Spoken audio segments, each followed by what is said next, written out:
1953년 11월 20일 경상남도 창녕군 남지면 남지리 서동마을에서 태어났다. 아명은 홍판표다. 어려운 집안 사정 때문에 창녕군과 합천군, 대구시 등지로 자주 이사를 다녔다. 국민학교 시절에 6군데나 전학을 다닐 정도였다. 그러다 보니 친구를 사귈 수 없어 공부에만 전념했다고 한다. 누구보다도 열심히 공부했고 항상 1등을 차지하였다. 하지만 영양 부실로 인해 국민학교 졸업 당시 키가 겨우 124cm에 불과할 정도로 왜소했다. 가정 형편이 어려웠지만 도시에서 공부해 보겠다고 부모님을 설득해서 합천군을 벗어나 대구시 영남중학교에 진학했다. 영남중학교에서도 1등은 그의 차지였지만 대구 경북 지역의 명문 경북고등학교가 장학금을 지급하지 않았기에 영남고로 갈 수밖에 없었다. 원래 대학교는 경북대학교 의과대학에 진학하고자 했다. 경북대가 국립대라서 학비가 저렴한 편임에도 불구하고 그마저도 진학할 형편이 못되어 아버지가 일체의 학비와 생활비가 들지 않는 육군사관학교에 진학하라고 해서 육사 시험을 보고 최종 합격 통지까지 받았다. 그러나 어느 날 대구시 토박이가 아닌 아버지가 시장통에서 무시당하는 것도 모자라 억울한 누명을 쓰고 말도 못하는 모습을 보고 힘없는 이들을 돕는 검사가 되기로 결심했다. 고려대학교 법과대학 행정학과에 진학했다. 사법시험 도전은 번번이 실패했다. 7위학번인 그가 6년이나 병역도 미루고 졸업도 미뤄가면서 고시 생활을 이어가던 중 고려대학교 앞 국민은행 안암동 지점에서 일하던 군사녀상 출신의 20세 여자 은행원 이순삼에게 반했다. 잠을 못 이룰 정도였다고 당시를 회상한 바 있다. 숙기는 물론 땡전 한 푼 역시 없었지만 같은 은행에 다니는 선배의 도움으로 겨우 데이트를 하고선 나는 아가씨가 마음에 든다. 나와 앞으로 같은 집에서 살 생각이 있으면 다음 주 수요일까지 도서관 4층으로 찾아와라라는 말을 남겼다고 한다. 그런데 월요일 저녁에 이순삼은 정말로 도서관으로 찾아왔고 홍준표는 첫 만남의 자리에서 형편이 되는 대로 같이 살자는 말로 프로포즈를 했다. 하지만 그 뒤에도 사법시험에는 계속 떨어졌고 결국 군복무를 시작했다. 군복무를 마친 후 다시 사법시험에 도전했다. 그리고 아내의 5년에 걸친 헌신적인 뒷바라지 끝에 30살의 나이로 드디어 제24회 사법시험에 합격하였다. 이어 입교한 사법연수원 동기생으로는 추미애, 주호영, 권순일, 김진태 등이 있다. 1985년 1월 27일 청주지방검찰청에 초임검사로 데뷔했다. 이때 같은 청주지검에서 근무하던 황교안과도 인연을 맺는다. 윤영호 당시 청주지방법원장이 개명을 권유했고 그렇게 현재의 이름인 홍준표가 탄생했다. 1987년 대구지방검찰청 울산지청으로 전임됐다. 이때 경상남도 진주시 남강 골재 무허가 채취와 관련된 사기 사건을 수사하자 이것이 단순 사기건이 아니라 전두환의 누나 전명렬이 연루된 권력형 비리임을 포착했다.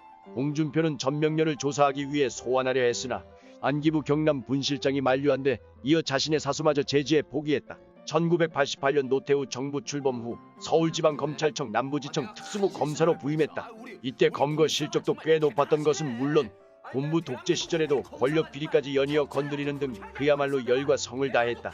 특히 당시 서정희 치안본부 정보분실장을 구속 기소했던 게 눈에 띈다. 호의가 계속되면은 그게 권리인 줄 알아요. 이외에도 노량진 수산시장 사건 수사, 광주 조폭 국제 PJ파 수사, 파키스탄 폭력조직 주비파 수사, 슬롯머신 사건 수사 등 굵직굵직한 사건들을 맡았다. 홍준표는 정권의 권력형 비리에 정면으로 대항하다가 검사 시절 내내 직장 내 아웃사이더나 왕따였고 결국 법복까지 벗고 말았다. 대부분의 검사 출신 정치인들이 권력과 유착하던 검사였던 것을 생각해보면 놀라운 일이다. 이 굵직한 업적들 때문에 홍준표에 대해 어느 정도 알고 있는 법조인 또는 민주화운동가 출신 정치인들은 정치인 홍준표는 비판할지언정 검사 홍준표는 거의 비난하지 않는다. 판사는 이회창처럼 검사는 홍준표처럼 변호사는 노무현처럼이라는 말이 있었을 정도다. 입당 과정이 참으로 드라마틱했는데 밤늦게 노무현을 비롯한 민주당 정치인들이 찾아와 입당을 제안했었으나 몇 시간 후 강삼재 당시 신한국당 사무총장이 찾아와 신한국당 입당을 권유했고 김영삼 대통령이 직접 전화통화로 권유하기까지 한 끝에 여당이자 대한민국의 보수정당에 속하는 신한국당에서 정치 생활을 시작하게 된다. 그렇게 홍준표도 이명박, 노무현 등 여러 유력 정치인들과 함께 김영삼이 발굴해낸 정치인 중 하나가 되었다. 1996년 제15대 국회의원 선거에 송파 갑선거구로 출마, 자유민주연합 조순환을 꺾고 국회에 입성했다. 그러나 1999년 3월 8일 선거법 위반으로 국회의원직 상실 위기에 몰리자 대법원 판결을 하루 앞두고 의원직을 자진 사퇴한다. 광복절 특사 때 사면돼 피선거권을 회복한 그는 2001년 치러진 서울특별시 동대문구 을 보궐선거에 당선돼 국회로 복귀했다. 복을 제대로 품은 그는 김대중 대통령의 3남 김홍걸의 미국 은행 입출금 내역을 공개해 세 달 동안 $23만, 한 달 평균 8,700만 원이라는 비정상적인 금액이 인출된 사실을 폭로하였고 검찰이 이에 관해 수사에 들어가게 했다. 곧 검찰은 김홍걸이 최규선에게서 3억 원을 수수한 혐의를 적발했다. 김대중 정권을 뒤흔든 최규선 게이트가 터지며 대선판은 요동을 치기 시작했다. 제17대 국회의원 선거에서는 한나라당의 다른 후보들과 달리 탄핵 역풍을 뚫고 서울 동부권에서 유일하게 당선되면서 보수정당의 몇 안 되는 서울 다선 의원인 그는 단숨에 거물급으로 부상하였다.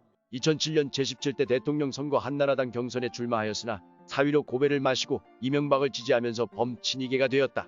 2007년 이명박의 BBK 사건이 터지자 BBK 가짜편지, 김경준 기획입국설 등을 터뜨리며 이명박의 당선을 도왔다.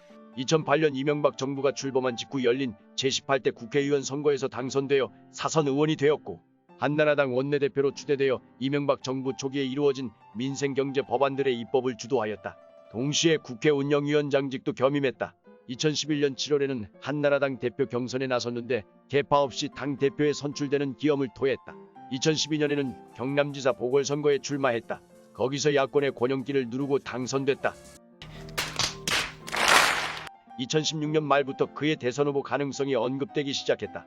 박근혜 최순실 게이트의 여파로 박근혜가 파면되어 자유한국당의 지지도가 동반 폭락하고 바른정당과 분당 사태를 겪으면서 당내 대권주자 라인업이 극도로 초라해지자 당내 경선 군소 후보들 사이에서 홍준표가 상대적으로 높은 지지율을 얻게 되었기 때문이다. 2017년엔 자유한국당 전당대회에서 당대표로 선출되었다. 하지만 2018년 6월 13일 홍준표 대표 체제 하에 치러진 자유한국당의 지방선거는 역사에 기록될 대참패로 끝났다. 이튿날 홍준표는 이에 대한 총책임을 지고 당대표직을 사퇴했다. 이후 무소속으로 대구 수성구 을 출마를 확정했다. 을에서 3% 이내의 차이로 간신히 당선되었다. 당을 등에 업지 않고 보수의 성지인 대구에서 미래통합당 이인선을 꺾고 당선되었다. 2021년 6월 24일 국민의힘 지도부에서 만장일치로 홍준표의 복당을 허가하며 1년 3개월 만에 친정인 국민의힘으로 돌아오게 되었다. 이후 8월 17일 공식 대선 출마를 선언했고 2030 세대들에게 열렬한 지지를 받고 있다. 지금 이 땅의 국민들과 널리 함께 읽고 싶은 책이 무엇인가? 동아일보 문화부 출판팀이 2017년 대선 후보 5인에게 던진 질문에서 홍준표는 삼국지연의를 추천하면서 내가 살아가며 실천해온 모든 처세술이 이 책에 담겨 있다. 다름 아닌 내 인생의 책이라 꼽을 만하다고 답했다. 새누리당 때 당색이 빨간색으로 바뀌기 전에도 빨간색 넥타이를 애용해왔다. 이는 2010년 고려대학교 법과대학 학생회가 주최한 고법제 강연회에서 고대이기 때문이라고 밝힌 바 있다. 잘 알려져 있다시피 고대의 상징색이 빨간색이다. 한나라당 원내대표 시절 출연했던 경인방송 명불허전에서 밝히기로는 붉은색이 정의와 열정을 상징하는데 이의 앞글자가 JP이고 또 본인의 이름 준표의 앞글자가 마찬가지로 JP여서 붉은색 넥타이를 정치 입문 때부터 착용했다고 말했다. 좋아하는 연예인은 시스타 출신 효린이라고 밝혔다. 부르의 명곡에서 옛날 노래를 풍부한 성량과 탁월한 가창력으로 리메이크하는 걸 보고 반했다고 한다. 그래서 경남지사로 재직할 당시였던 2016년 광복경축음악회의 시스타를 초청했지만 단가가 너무 비싸서 안 될 걸 사정사정해서 깎은 뒤 겨우 불렀다고 한다. 자신을 모델로 삼았다고 하는 캐릭터가 드라마 모래시계의 강우석이다. 아버지가 비료 도둑 누명을 써서 검사가 되기로 마음먹은 것, 은행원 아내를 만난 것, 슬롯머신 수사 등 강우석은 명백히 홍준표가 모델이며 제작진도 이를 공인한 바가 있다. 그러나 이후에 송진아 작가가 돌연 이를 부인한 적이 있었다. 감독이 공식적으로 밝힌 바는 없지만 네티즌들 사이에선 영화 내부자들의 장필우의 모델로도 추정된다. 장필우는 빠찡코 깡패들과 결탁한 자기 상관을 구속했다가 검찰에서 옷 벗고 정계에 입문한 사람이라는 게 그 이유다. 다만 장필우는 검사 시절 강직함을 버린 비리 정치인으로 등장한다. 여담으로 홍준표는 이 영화를 관람한 후 재벌 혐오의 정치 혐오, 검찰 혐오, 언론 혐오까지 보태어 한국사회 리더 그룹들을 모두 파렴치한으로 만들었다며 혹평을 했다. 정황상 자기를 모티브로 만든 캐릭터인데 대놓고 인간 쓰레기로 묘사했으니 기분이 나쁠 수밖에 없었다. MBC 개그맨 공채를 응시했었다. 당시 MBC에서 근무하고 있던 김경태 PD가 개그맨을 하면 돈을 많이 준다며 권유해서 응시 원서까지 냈는데 10월 유신으로 지방 학생들은 고향으로 내려가라는 지시가 내려지는 바람에 11월에 예정되어 있던 시험을 보지 못했다. 그래서인지는 몰라도 유머 감각이 타고났다. 현재 반대편의 이재명하고는 완전히 대척점에 있으면서도 은근히 비슷한 점이 많다. 둘 다 흑수저 영남 출신의 당내에서 아웃사이더였으며 도지사 경력이 있고 강한 캐릭터라는 것이다. 또한 둘 다 지지층 사이에서는 추진력 있고 일 잘한다는 이미지가 강하고 반대파에서는 막말 등으로 인해 까인다는 것도 비슷하다.